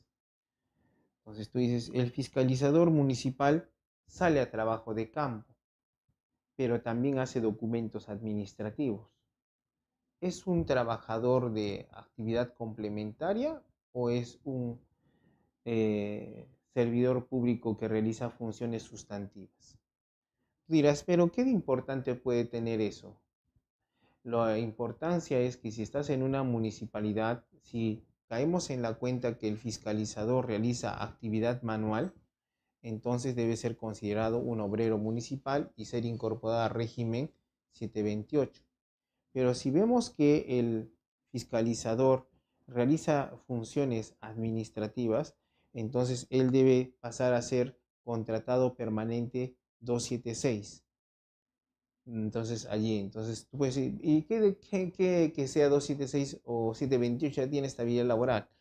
Que allí alguien te va a decir, es que sabes que, por ejemplo, solamente te doy un ejemplo, va a decirte, el 276 gana un aguinaldo en fiestas patrias y Navidad de 300 soles. todo 728 gana en fiestas patrias y Navidad un sueldo íntegro. ¿Qué te conviene ser? ¿276 o 728? Entonces ahí dices, no, me conviene ser 728. Entonces allí ya vemos situaciones donde ya vamos a pensar que si se puede desnaturalizar a un régimen laboral con mejores condiciones laborales. Luego encontramos a los servidores de confianza. El servidor de confianza dice, pueden existir servidores de confianza en los siguientes grupos: directivos públicos, servidor civil de carrera, servidor de actividades complementarias. Un poco la ley 30.057, a diferencia de la ley marco del empleo público. Si te diste cuenta, en la ley marco del empleo público consigna empleados de confianza. Pero cuando vimos en la clasificación de la ley del servicio civil, ya no aparece el empleado de confianza. Y luego aparece, pero para decirte, servidores de confianza. Pueden existir servidores de confianza en directivos públicos, servidores de carrera y servidores de actividades complementarias. Allí es cuando te das cuenta, por eso no lo consideraron, porque está diciendo que puede haber servidores de confianza en estos grupos de servidores. Entonces, no necesariamente vas a ver, estamos ahí los servidores civiles de carrera, porque tal vez puede haber un cargo jefatural diseñado en base a confianza. Entonces, si bien está a la cabeza de servidores civiles de carrera, no vas a considerarlo como un personal permanente. Igual, puedes establecer un supervisor del trabajo de los obreros municipales. Podría tener un ámbito de confianza. Claro, en los procesos de desnaturalización es bastante importante, cuando existen estos problemitas, la acreditación probatoria de las funciones que realizan. Entonces hay que siempre establecer si es que es de confianza o no. Entonces, a veces pueden decir, este señor es de confianza. ¿Usted ordenaba a los demás? Sí, yo ordenaba lo que tenían que hacer. ¿Supervisaba su labor? Sí, supervisaba la labor. ¿Cómo fue a usted? ¿Cómo le dijeron que? Bueno, ingresé por concurso público, por cierto, pero me dijeron de que yo iba a trabajar con el gerente municipal, y el gerente municipal me iba a decir lo que yo tenía que hacer. Usted trabajaba de la mano con personal de dirección, sí. Y a su vez tomaba decisiones respecto de personal, sí. Ya. Entonces, al haber respondido de esa manera, inmediatamente va a decir, ese es personal de confianza. Entonces, si pedía la desnaturalización y la reposición laboral, con esas declaraciones y la respuesta a esas preguntas, se cayó y va a declarar infundada la demanda. Dice, servidores de confianza. Es un servidor civil que forma parte del entorno directo e inmediato de los funcionarios públicos o directivos públicos. Su permanencia en el servicio civil está determinada y supeditada a la confianza por parte de la persona que lo designó. Este término del empleado de confianza o trabajador de confianza es bastante discutido, y hay que estar siempre pendiente, porque te pueden decir, eres trabajador de confianza, pero tal vez en los hechos no lo eres. Allí aplicas principio de primacía de la realidad y podrías estar pasando a ser un servidor permanente. Pero siempre parte de los documentos de gestión. Si te dicen tienes tal cargo, en el documento de gestión verifica si ese cargo es de confianza. Si es de confianza, un poquito vamos a revisar ahora las funciones que realizo. Entonces, en la realidad, entonces yo realizo estas funciones. Entonces, siempre hay que hacer análisis sobre si en verdad es funcionario de confianza. Algunos sí, fácilmente, yo sí soy de confianza, yo no tengo ningún problema. Claro, allí no hay ningún problema y evidentemente se termina la confianza y termina el vínculo laboral. Ingresa sin concurso público de mérito sobre la base del poder discrecional con que cuenta el funcionario que lo designa. ¿Ves? En este caso, de la ley 30.057, ingresa sin concurso público. Pero eso no impide a que algunas entidades públicas para cargos de confianza realizan concursos públicos. Entonces, eso es discrecional, o sea, no significa que, y tampoco significa que porque ingresaste por concurso público inmediatamente ya no eres de confianza. Lo que va a primar es valorar las funciones que realizabas. Dice, no conforma un grupo y se sujeta a las reglas que correspondan al puesto que ocupa. Y con eso concluimos nuestra exposición sobre la clasificación de los servidores públicos en nuestro ordenamiento jurídico peruano. Espero que les haya servido de mucho en esta primera sesión. Muchas gracias, profesor José María Pacori, por esta gran ponencia. Ha sido muy fructífera para todos nuestros participantes. En este sentido, vamos a comenzar la ronda de preguntas. Vamos a comenzar con darle el uso de la palabra al doctor Edson Conicilla. Por favor, se le activó su micrófono para que realice su pregunta, por favor, referente al tema y de manera concisa. Bueno, doctor Pacori, muy buenas tardes ya. Quería más o menos entender cómo se presenta esta situación de la desnaturalización en un funcionario, específicamente un jefe de la Oficina de Recursos Humanos, ya sea en la parte privada o en la parte pública. ¿Cómo es que se llega a desnaturalizar e incluso la medida cautelar de reposición de este trabajador lo asigna, o sea, lo devuelve a su mismo cargo, o sea, como jefe de recursos humanos, continúa en institución mientras dure la medida cautelar? O sea, ¿en qué momento se desnaturaliza, toda vez que como jefe de recursos humanos, él es quien elabora, por ejemplo, la resolución de designación, ¿no? De, por ejemplo, de otros funcionarios, y obviamente lo refrenda el jefe de administración, el director y asesoría legal, ¿no? Entonces, siendo él quien elabora estas resoluciones para designar, por ejemplo, en un cargo, Ya, entonces, en ese ¿en caso, qué momento se desnaturaliza? Gracias. en verdad no se debería desnaturalizar. Lo que pasa es que es la falta de conocimiento de la categoría de trabajador de dirección en la administración pública. Es un poco trasladar la categoría de personal de dirección en la 728 al sector público. ¿Por qué? Porque el personal de dirección, como el trabajador de confianza, sustentan su relación laboral en la confianza. Entonces, retirada la confianza, ellos no tienen estabilidad laboral ni han desnaturalizado. Ahora, en el sector público es probable que se genere este tipo de medidas cautelares si es que la administración pública no tomó la previsión, y cuando revisamos los documentos de gestión, como puede ser el cuadro de asignación de personal, ves el jefe de recursos humanos y no dice que sea empleado de confianza. Entonces, existe casaciones que dicen si es que no es considerado empleado de confianza, entonces no puede ser sujeto no se pudo terminar su relación laboral. Entonces, a veces, aplicando esa simple jurisprudencia, se dispone de la reposición y continúe elaborando. Sin embargo, allí, con una buena defensa, ya a través del procurador público de la municipalidad o de la entidad pública, la función es acreditar las funciones que realizaba. Por ejemplo, como está indicando, emitía resoluciones, designaba a otro tipo de jefes. Entonces, no, pero no dice el documento de gestión que sea de confianza. Allí el juez va a estar con un dilema y va a tener que resolver conforme a derecho, porque el derecho no ampara el abuso del derecho.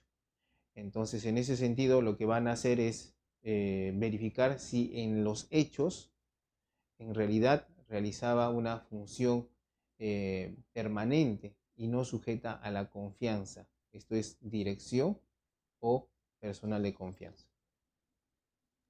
Muchas gracias por su respuesta, profesor. Pasamos ahora a la siguiente pregunta. Voy a proceder a leer las preguntas que se encuentran en el chat de esta sesión. Nos indica el doctor Mauro Ángel, ¿el fiscalizador de una municipalidad son directivos públicos de carrera? No, un fiscalizador de una municipalidad, siempre hay que ver las funciones que realiza. Un directivo tiene que emitir resoluciones, está a cargo de un grupo de personas y cumple metas y objetivos. Un fiscalizador municipal no necesariamente, tú puedes decir, pero sí cumple, no necesariamente cumple ese tipo de metas u objetivos. Realiza su labor de actividad de fiscalización conforme a un procedimiento administrativo de fiscalización. Entonces, no es un directivo superior.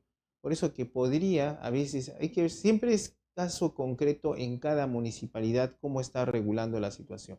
Pero un fiscalizador municipal debemos que observar sus funciones. Entonces, ¿qué funciones realizaba? Tales funciones. Ya, esas funciones no son de dirección. Si no son de dirección, entonces él puede desnaturalizar, dependiendo de los casos, a una permanencia. Muchas gracias, profesor. Pasamos a la siguiente pregunta del colega Víctor.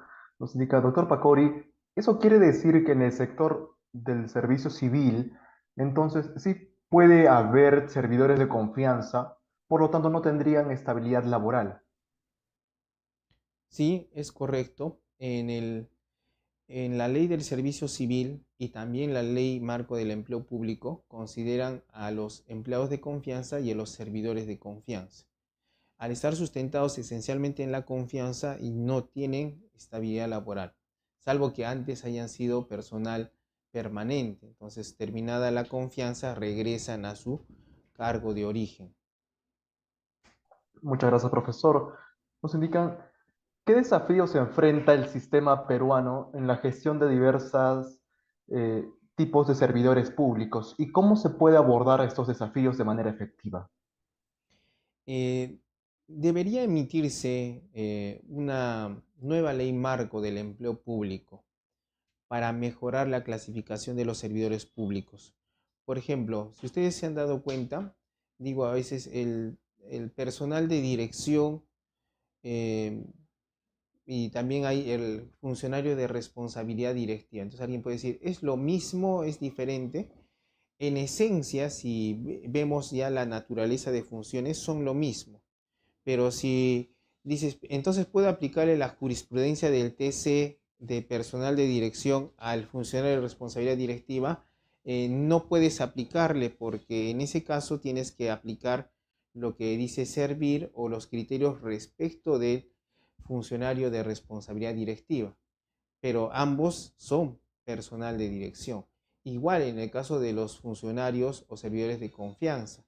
Por ejemplo, puedes ver de que existen funcionarios basados en la confianza, existen empleados basados en la confianza, servidores que están basados en la confianza, inclusive personal de dirección que se sustenta en la confianza.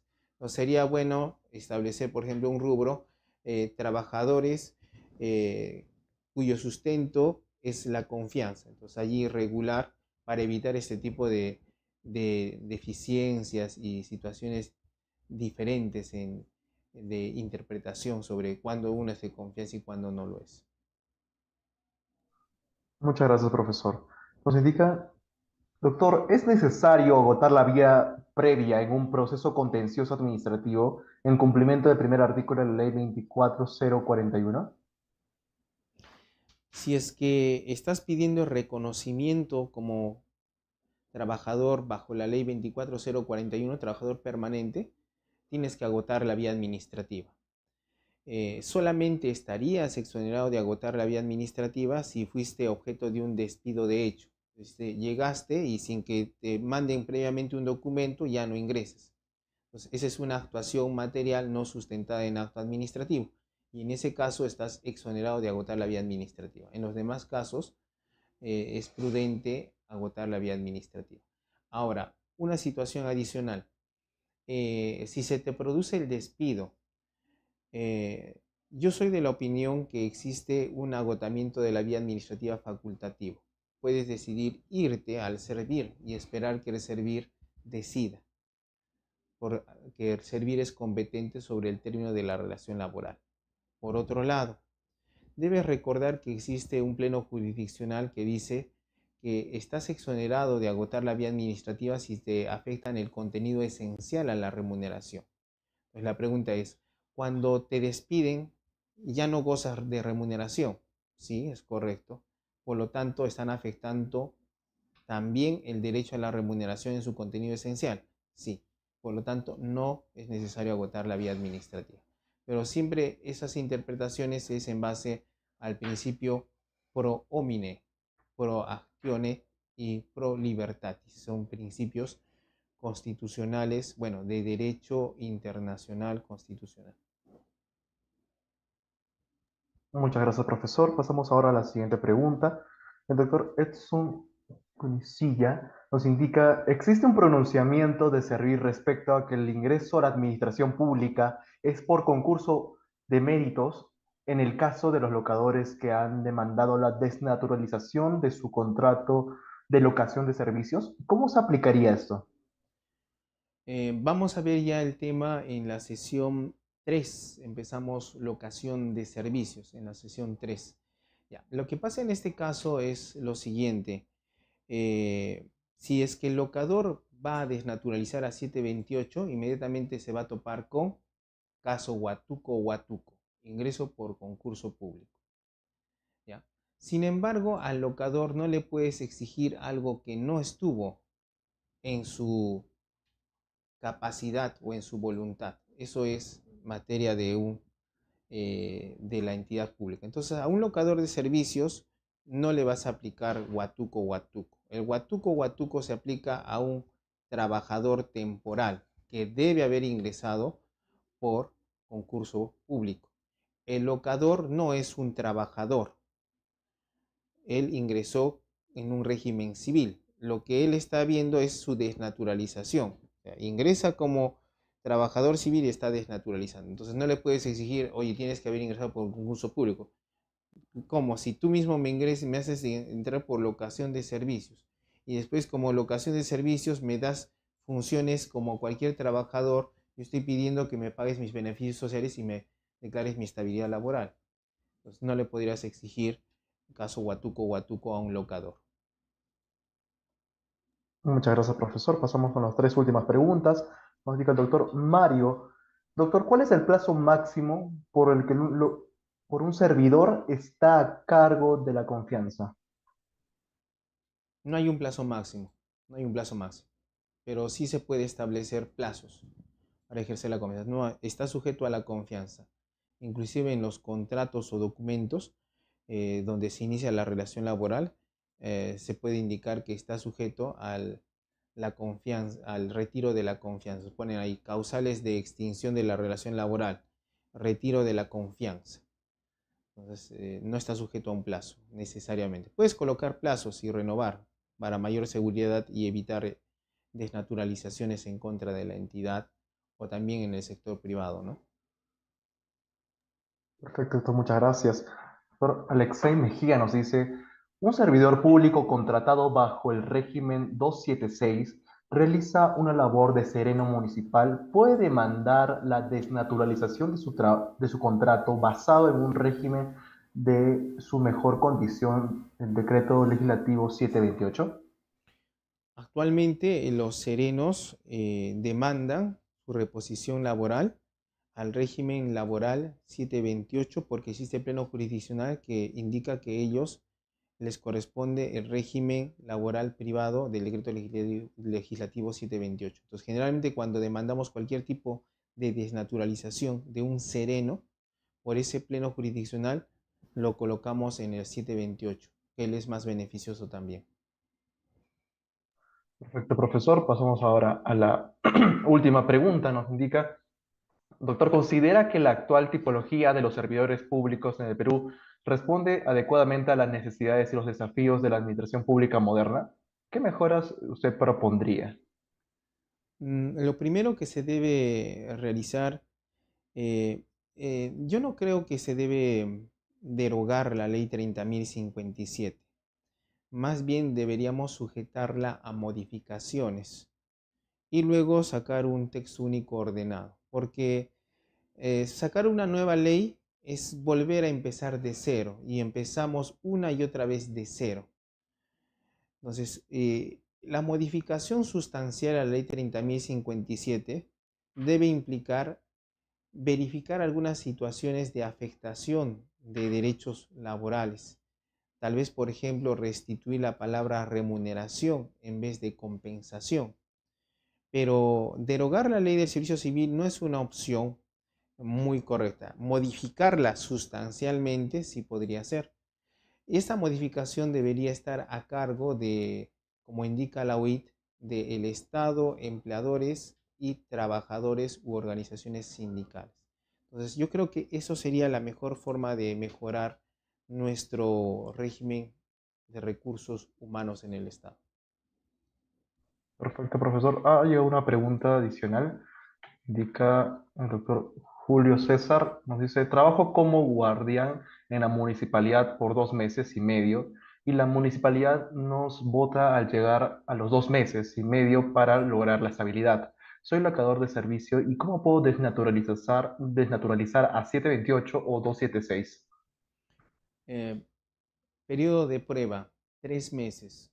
Si es que estás dentro de los 3 meses, te pueden cortar tu vínculo laboral sin expresar causa justa. O sea, no es necesario decir te has portado mal. Sin embargo, esos ya son cosas particulares y se tiene que evaluar. Tal vez anteriormente ya has prestado servicios. Hay que verificar si es que hay excesos de 30 días entre un reingreso y otro para efectos de verificar la continuidad laboral. Perfecto. Y como última pregunta, profesor, nos indica, en el artículo 20, inciso 2 del TUO de la ley 27584, establece que no será exigible el acotamiento de la vía administrativa cuando en la demanda se formule como pretensión prevista en el numeral 4 de ese artículo. Y en ese caso, profesor, ¿es válido? Bueno, la pregunta no es muy específica a qué se refiere, pero Efectivamente, profesor, le vamos a entiendo decir que al usuario, por favor, si puede, entiendo por que favor, se encender su refi- micrófono. entiendo que se refiere a la aplicación, por ejemplo, del artículo 1 de la ley 24041. Entonces, yo quiero que me apliques la ley 24041, presentas una reclamación, 15 días hábiles y interpones ya tu demanda. Hay algunos casos en los cuales se ha realizado esa situación en contenciosos administrativos laborales de cumplimiento. También es posible. No existe tampoco, no van a pensar de que existe una fórmula fija. Por eso el derecho jamás es matemática. El derecho, si fuera 2 más 2 4, entonces ya no habría que discutir, solamente enseñaríamos fórmulas. El derecho es dinámico, así es que como lo que dice su compañero, sí, en alguna oportunidad yo presenté el cumplimiento del artículo 1, fue bien y se obtuvo una sentencia favorable. En otros casos también me dijeron, no, usted tiene que agotar la vía administrativa improcedente de la demanda. Entonces, pero sí es posible. Perfecto, profesor. Muchísimas gracias. En ese sentido, han sido todas las